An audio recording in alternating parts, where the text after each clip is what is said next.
Hi friends, welcome back to my channel Kanan Kitchen. இன்னைக்கு நீங்கள் பார்க்க போகிற ரெசிபி கேசரி.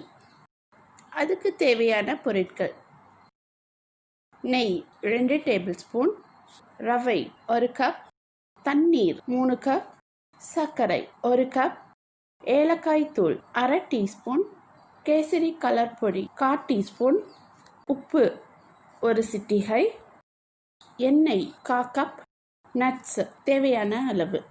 ஃபர்ஸ்ட் ஒரு கடாய் எடுத்துக்கோங்க. இதில் 1 டேபிள் ஸ்பூன் நெய் உருக்கிக்கோங்க. இப்போ கொஞ்சமாக நட்ஸ் சேர்த்து லைட்டாக வறுத்துட்டு ரவை 1 கப் சேர்த்து நல்லா வறுத்துக்கோங்க. அப்போ தான் கேசரி நல்லா வாசமாக இருக்கும். இப்போ இதை ஒரு பவுலுக்கு ட்ரான்ஸ்ஃபர் பண்ணிடலாம். அடுத்தது அதே கடாயில் 3 கப் தண்ணீர் எடுத்துக்கோங்க. இதில் உப்பு 1 சிட்டிகை, கேசரி கலர் 1/4 டீஸ்பூன் சேர்த்து லைட்டாக கலரி விட்டுட்டு ஏலக்காய் தூள் 1/2 டீஸ்பூன். இப்போ தண்ணீர் நல்லா கொதித்த பிறகு தீயை மீடியம் ஃப்ளேமில் வச்சுட்டு ரவையை கொஞ்சம் கொஞ்சமாக சேர்த்து நல்லா கலரி விட்டுக்கிட்டே இருங்க. தண்ணீர் நல்லா சுண்டின பிறகு சர்க்கரை 1 கப் சேர்த்து நல்லா கிண்டி விட்டுக்கோங்க. சர்க்கரை நல்லா கலந்த பிறகு தான் எண்ணெய் 1/4 கப் சேர்த்து நல்லா கிண்டி விடுங்க.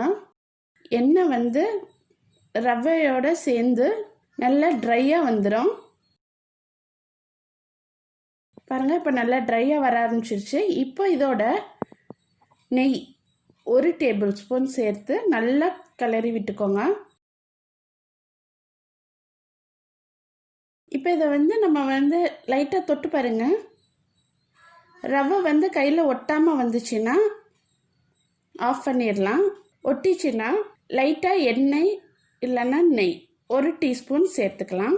பாருங்கள், சூப்பரான tasty and delicious kesari ready. குழந்தைங்கள்லேருந்து பெரியவர்கள் வர விரும்பி சாப்பிட்ற ஸ்வீட் கேசரி தான். ஸோ இதை கண்டிப்பாக மறக்காமல் உங்கள் வீட்லேயும் செய்து பாருங்கள். எங்களுக்கு கமெண்ட் பண்ணுங்கள், லைக் பண்ணுங்கள், ஷேர் பண்ணுங்கள், சப்ஸ்கிரைப் பண்ணுங்கள், பெல் பட்டனை ப்ரெஸ் பண்ணுங்கள். மீண்டும் அடுத்த சுவையான ரெசிபியுடன் நான் உங்களை சந்திக்கிறேன். நன்றி.